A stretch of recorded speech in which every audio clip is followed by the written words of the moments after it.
Hi, my name is Annalise Marie Frank, but you can call me Anne Frank for short. I was born June 12, 1929 in Germany. My older sister's name is Margot, and my mother and father's names are Edith and Otto Frank. I lived with my family in Germany until about 1933 when we moved to the Netherlands because there was this rise of anti-Semitism and my father decided that we needed to get out of Germany as fast as we could. My sister and I, we were like best friends. We would play all the time, laugh, run around until about 1940 when everything changed. 1940 was when the German army invaded the Netherlands and they made us wear these little patches that declared us as Jewish and discriminated us from everyone else. I remember my 13th birthday very clearly. This was the birthday that I got my first ever diary. I remember writing about the day when the Nazis came to the Netherlands. It was such a scary day. At this point in time, there were many new laws being put in place that were slowly taking away the rights for the Jewish. They were called the Nuremberg Laws. The laws progressively got worse as the years went on. Some examples are: August 2nd, 1941, all Jews are banished from public libraries. December 26, 1941, all Jews can no longer use public telephones. October 18, 1942, Jews can no longer buy meat, eggs, or milk. October 4th, 1942, all Jews who are left in the concentration camps are to be sent to extermination camps. These laws were absolutely horrifying. It is July 16, 1942. This was the day that my family and I went into hiding.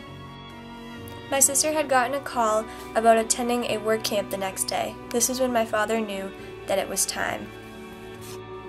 We hid in a secret annex along with the Von Pels family.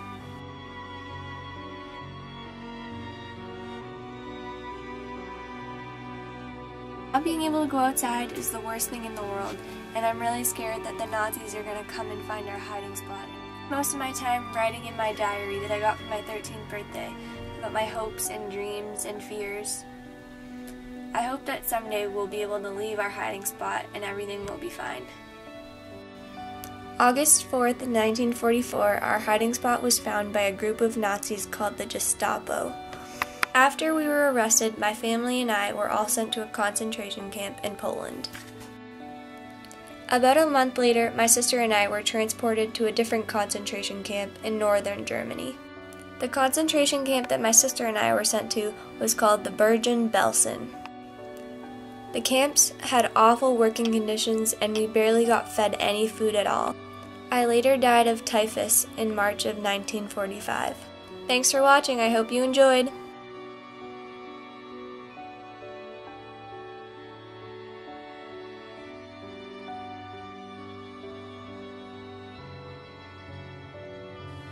Hi, I'm Margot Frank and I'm very sick, and I'm writing to you from in hiding. This may be the last time I can share my tragic story. When I was born, the Franks were living in Frankfurt, Germany, in the outer suburbs of the city. My father, Otto Frank, was a businessman, and my mother was a homemaker. 3 years later, Anne was born, and my family was complete. When I was young, I attended the Ludwig Richter School in Frankfurt until 1933 when Adolf Hitler became Chancellor of Germany. With his election into office came harsh anti-Jewish measures throughout all of Germany. Hitler used the Jews as the scapegoats for all that was wrong with Germany and its low-functioning economy. At this time, all Jewish children were expelled from all non-denominational schools. Because of the rising tide of anti-Semitism in Germany, my family immigrated to the Netherlands. A total of 63,000 Jewish people left Germany that year. Our family eventually settled in Amsterdam in the Netherlands, as my father had a business partner there, so he had work he could do.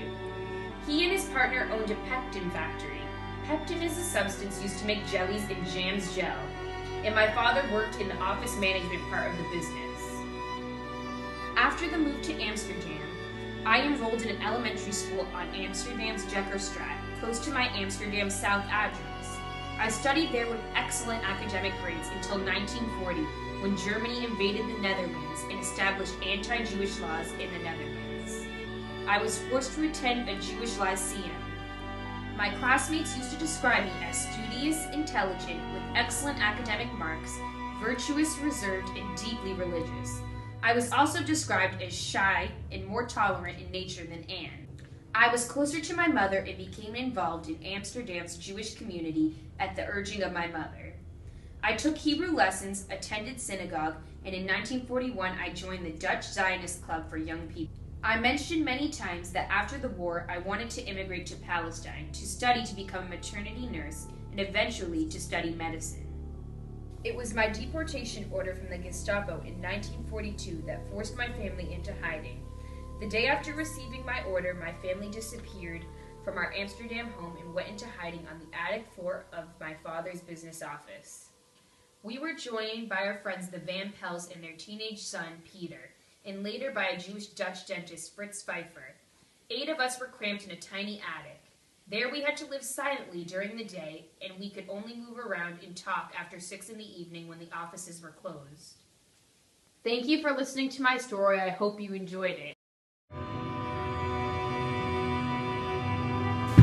I'm Paula Bergman, and I am a Holocaust survivor. I was born in 1925 in the small town of Sasuliai in Lithuania into a Jewish family. I had an older brother, Abraham, and no other siblings.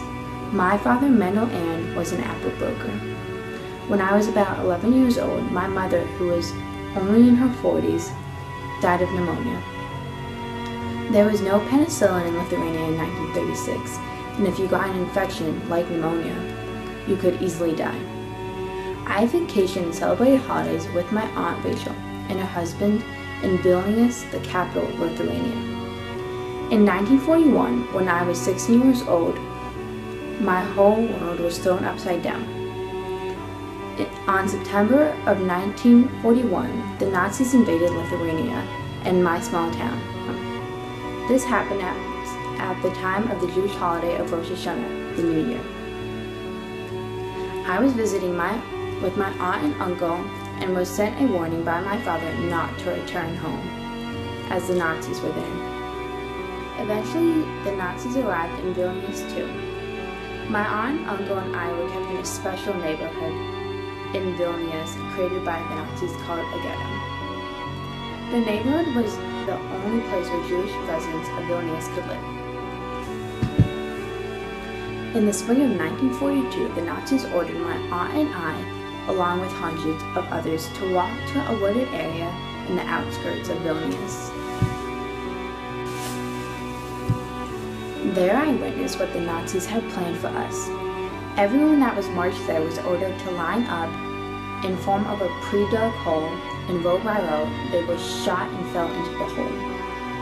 I said my last rites in a special prayer in the Jewish religion and cursed at a Nazi officer that what he was doing was wrong and how God would punish him someday. He listened to me because of some sort of admiration for my strength and took me out of line. He gave me a piece of paper which he wrote his address and told me that if I went there, he and his wife would hide me. I wasn't sure if I should trust him, but my aunt convinced me to take the chance. I walked away, but not before I could hear the bullets kill my aunt along with hundreds of the others. The place where over 100,000 Jewish people were murdered is known as Pondery. I learned in the 1990s after being interviewed as a witness for the prosecution of a former Nazi who sent people to their death at Pondery how unique my story really was. I was believed to be one of only 2 known people who survived Pondery, and the only one that could be located. On September 23, 1943, I was deported from the ghetto into a concentration camp known as Stutthof in Poland. This concentration camp was where I lived until it was liberated on May 9, 1945. I met my husband in a displaced persons camp in Woods in 1945. We were married a few months later and arrived in America in 1945. First arriving in New Orleans, Louisiana, and after a few months, we settled in Worcester, Massachusetts. I was a stay-at-home mother of 4 as my husband ran his own company. Now I am a grandmother to multiple children. At camp, our routine was a list of labors, orders, and instructions. We were served each day with small meals. The meal was usually water, soup, and a small portion of bread.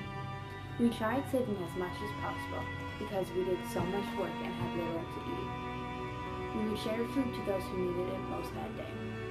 I dropped weight and had a weak body because of the little nutrition. It was harder and harder each day to work. My religion is the one thing that kept me from giving up. I prayed each day in the camp and didn't lose faith. The Nazis would brutally torture us each day. They would beat us, whip us, and whenever they got angry, they would kill us. I spent each second of the day worrying that the Nazis would kill me.